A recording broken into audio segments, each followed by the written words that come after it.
वट सावित्री के दिन ब्रह्मा जी के मुख से प्रकट हुआ है। सौभाग्यवती नारियां अखंड सौभाग्य के लिए वट सावित्री का व्रत आप लोग करते होंगे, कई लोग अखंड सौभाग्य के लिए करेंगे, क्योंकि इस वट के पेड़ के नीचे भगवान विष्णु शंकर जी से विनती करे थे वर के लिए, इसलिए अखंड सौभाग्य का देने वाला, जिसका प्रॉपर्टी का झगड़ा चल रहा हो, अदालत में कोई केस चल रहा हो, किसी भी चीज का केस, अदालत में अगर किसी भी चीज की अगर केस चल रहा है तो बड़ के पत्ते के ऊपर बालू मिट्टी का शिवलिंग बना, बालू रेत का, बड़ के पेड़ के नीचे ही उसकी पूजन करें, उस पे 3 चम्मच दही चढ़ा दें, अपनी मनोकामना कर कर दही चढ़ाकर उस दही को चम्मच में वापस लेकर जाए, शंकर जी की पूजन कर कर उसको विसर्जन करें। वो दही जो लेकर आए, जब अदालत कार्रवाई हो और आप केस के लिए अदालत में जाए, उसको चंदन में मिलाकर तिलक कर कर जाइए, आपका काम विजय प्राप्त होगी, काम करते होगा। वटकेश्वर महादेव का स्मरण करने से कार्य की सिद्धि होती है। जिस बच्चे का एग्जाम में पास नहीं हो रहा हो, अच्छे नंबर नहीं आ रहे हो, वो भी इस दही का तिलक लगाकर जा सकता है। वटकेश्वर ऐसे भगवान शिव विराजमान हैं। 16 श्रृंगार में नारी के हाथ की चूड़ी का कलर अलग हो सकता है, चूड़ी की डिजाइन अलग हो सकती है, चूड़ी अलग हो सकती है, चूड़ी महंगी सस्ती हो सकती है, मंगलसूत्र की कीमत ऊंची नीची हो सकती है, पांव की बिछुड़ी की कीमत ऊंची नीची हो सकती है, कान के कुंडल की कीमत ऊंची नीची हो सकती है। तुम्हारे शरीर पर जितने जितने 16 श्रृंगार हैं, उसकी कीमत ऊंची नीची हो सकती है। केवल मंगलसूत्र की डिजाइन बदल सकती है, नाक की लौंग की डिजाइन बदल सकती है, कान के बुंदे की डिजाइन बदल सकती है, हाथ की चूड़ी की डिजाइन बदल सकती है, पांव की पायल की डिजाइन बदल सकती है। केवल नारी के 16 श्रृंगार में एक श्रृंगार ऐसा है जिसकी कीमत जो पहले थी वही कीमत आज तक है और उसकी डिजाइन आज तक नहीं बदली। वो मांग का सिंदूर है, एक जैसी डिजाइन है और एक जैसी कीमत है। सारे श्रृंगार की कीमत अलग, पर मांग में जो सिंदूर डाला जाता है वो एक कीमत का होता है, एक डिजाइन का होता है और एक जैसा होता है, और वो सबसे भारी होता है। सावित्री यमराज से कह रही है मेरे पति को छोड़ दो। यमराज कह रहा है सावित्री तेरा पति मर चुका है, मांग के सिंदूर को पोंछ दे। सावित्री कहती है पूरा श्रृंगार उतार दूंगी पर मांग का सिंदूर नहीं पूछने दूंगी। तब यमराज ने कहा जब तक तू मेरे मांग का अपनी मांग का सिंदूर नहीं उतारती तब तक तू मेरे पास नहीं आ सकती। भगवान यमराज से सावित्री ने कह दिया मैं भी तुझे वचन देती हूँ यमराज, मेरी मांग में जब तक सिंदूर है, जैसे सीता ने लाइन, लक्ष्मण जी ने लाइन खींच दी थी और सीता पार नहीं जा सकती थी, मैं भी तुझे वचन देती हूँ जब तक नारी की मांग में सिंदूर है तब तक तू उसके पति को उसके सामने लेकर नहीं जा सकता, ये भी मैं तुझे कह देती हूँ। यमराज भैंसे पर सवार होकर सत्यवान को लेकर जा रहा था, सावित्री से वचन पर वचन चल रहे थे, अड़ के पेड़ के नीचे छोड़कर आए।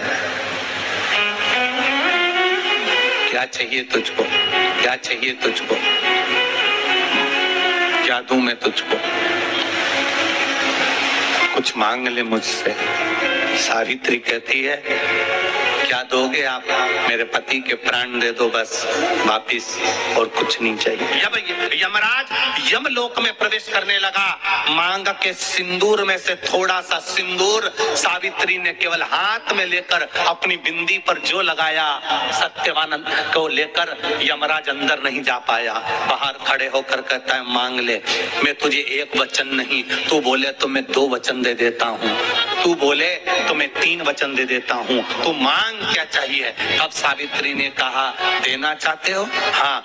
अब यमराज को लगा कि लालच में पड़ गई सावित्री, तब कहा पहला वचन दीजिए मेरे अंधे सास ससुर के नेत्र वापिस आ जाएं।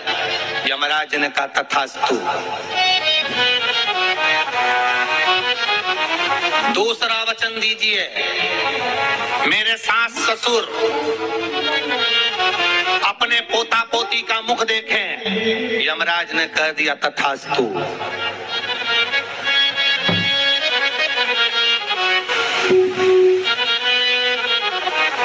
जाओ।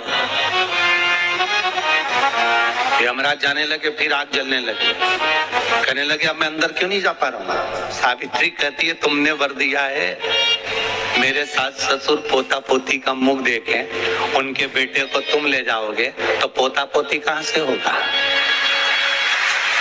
छोड़कर जाओ। सावित्री है, पति को वापस लेकर आ गए। कर्जा मुक्ति के लिए सारे वृक्षों में अगर कोई श्रेष्ठ वृक्ष माना गया है तो वो बट का वृक्ष माना गया है महाराज। इसलिए प्रशासनिक कार्य के लिए, मानसिक टेंशन में, परेशानियों में बटकेश्वर महादेव का स्मरण किया जाता है। और यदि निवेदन करूंगा बहुत ज्यादा, यदि आपको कर्जा हो गया है, बहुत ज्यादा कर्जा हो गया और वो कर्जा चूक ही नहीं रहा, तो थोड़े दिन बड़ के पेड़ के नीचे आप बटकेश्वर महादेव के लिए 1 लोटा पानी, उसमें थोड़ा सा पिसा हुआ चावल पीस के गला लेना, चावल को और पीस लेना, पीस के उस पानी में मिला और मिलाकर उसमें थोड़ी सी हल्दी पिसी हुई डालकर बटकेश्वर महादेव के नाम से बड़ के पेड़ के नीचे अपनी कामना कर जो कर्जा हुआ है उस कर्जे का भान देते हुए, स्मरण देते हुए छोड़ दो। महाराज 2 या 3 सोमवार एक ही जगह पर करना, 3 सोमवार बाद वहीं से बड़ के पेड़ की थोड़ी सी जड़ उठा लाना और उस जड़ को कोई धागे में बांधकर या तो अपने गले में डाल लो या अपनी जेब में पटक लो, उसको थोड़े दिन पटक कर रखो, लगभग 2 से 3 महीना पटक कर रखो। वो जड़ जैसे बढ़ता पेड़ विस्तार होता है, पानी गिरे ना गिरे, जल वृष्टि हो ना हो, गर्मी पड़े ना पड़े, उसको कोई फर्क नहीं पड़ता। बढ़ता वृक्ष आप रूप फैलता जाता, उसकी जड़ें अपने आप प्रबल होती।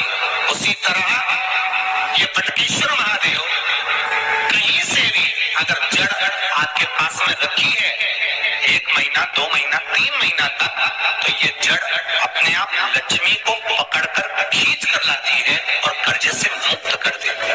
बटकेश्वर महादेव को कभी हल्का मत समझना। सावित्री का पति शांत हो गया था, मर गया था।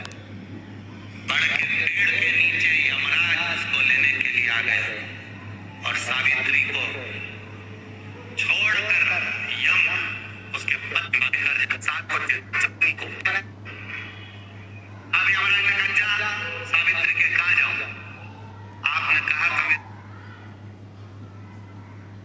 जब तक तू मेरे मांग का, अपनी मांग का सिंदूर नहीं उतारती तब तक तू मेरे पास नहीं आ सकती। भगवान यमराज से सावित्री ने कह दिया मैं भी तुझे वचन देती हूँ यमराज, मेरी मांग में जब तक सिंदूर है, जैसे सीता ने लाइन, लक्ष्मण जी ने लाइन खींच दी थी और सीता पार नहीं जा सकती थी, मैं भी तुझे वचन देती हूँ जब तक नारी की मांग में सिंदूर है तब तक तू उसके पति को उसके सामने लेकर नहीं जा सकता। ये भी मैं तुझे कह देती हूँ।